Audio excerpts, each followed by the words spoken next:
TNPSC group 1 மெயின்ஸுக்கெலாம் வந்துட்டு return practice ரொம்ப ரொம்ப முக்கியம். திரும்ப திரும்ப திரும்ப எழுதி பார்க்கணும். அதை எழுதி பார்க்காட்டினா நமக்கு ஒன்றுமே வராது.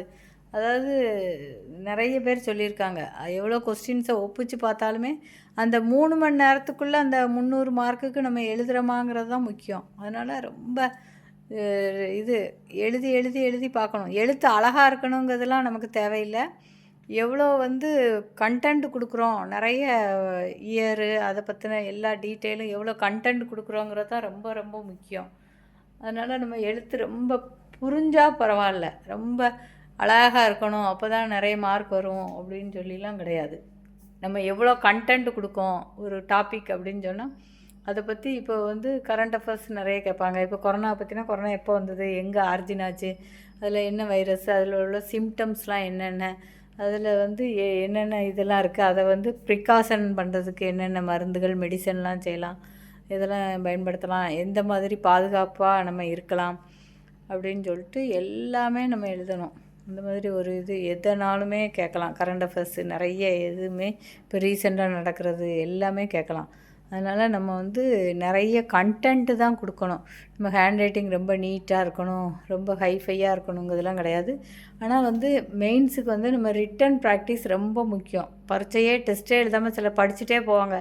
அவங்களால அந்த எக்ஸாம் ஹாலில் போய் ஃபுல்லாக அட்டன் பண்ண முடியாது. இப்போ 300 மார்க்குக்கும் அட்டன் பண்ண முடியாது, அப்படியே விட்டுட்டு வந்துடுவாங்க.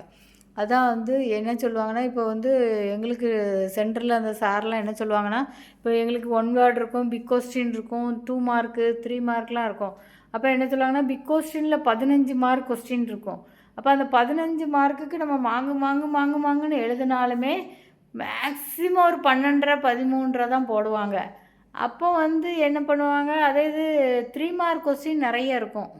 அந்த 3 மார்க் கொஸ்டினில் நம்ம எவ்வளோ கண்டென்ட் கொடுத்தாலும் மேக்ஸிமம் ஒரு 2.5 3 மார்க் வாங்கிடலாம். அப்போ அந்த இது பிக் கொஸ்டினில் 12.5 மார்க் எடுத்து இது பண்ணுறத விட அந்த 3 மார்க்கை நல்லா கான்சன்ட்ரேஷன் பண்ணி இது பண்ணிட்டா இந்த சின்ன கல்லில் பெரிய மாங்காவை அடிச்சிடலாம் அப்படின்னு சொல்லுவாங்க. அதாவது நிறைய 3 மார்க் கொஸ்டினாக ஒரு 7 8 அப்படின்னா நமக்கு 24 மார்க் வந்துடுது. அதே இது 2 பிக் கொஸ்டினை உட்காந்து வாங்குன்னு எழுதிக்கிட்டு இருந்தாலே ஒரு மேக்ஸிமம் ஒரு 12 11 தான் போடுவாங்க.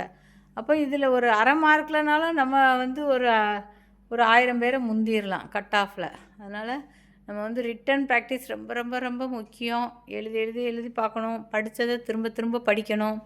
அதுக்கப்புறம் நிறைய புக்ஸு படிக்கணுங்கிறத விட கொஞ்சத்தை படித்தாலும் அதை நல்லா தரவாக படிக்கணும். சிலபஸ் என்னன்னு சொல்லி பார்த்துட்டு அதை நல்லா தரவாக படிக்கணும். அதுதான் நமக்கு ரொம்ப கை கொடுக்கும் எக்ஸாம் டைமில். சரியா? நன்றி, வணக்கம்.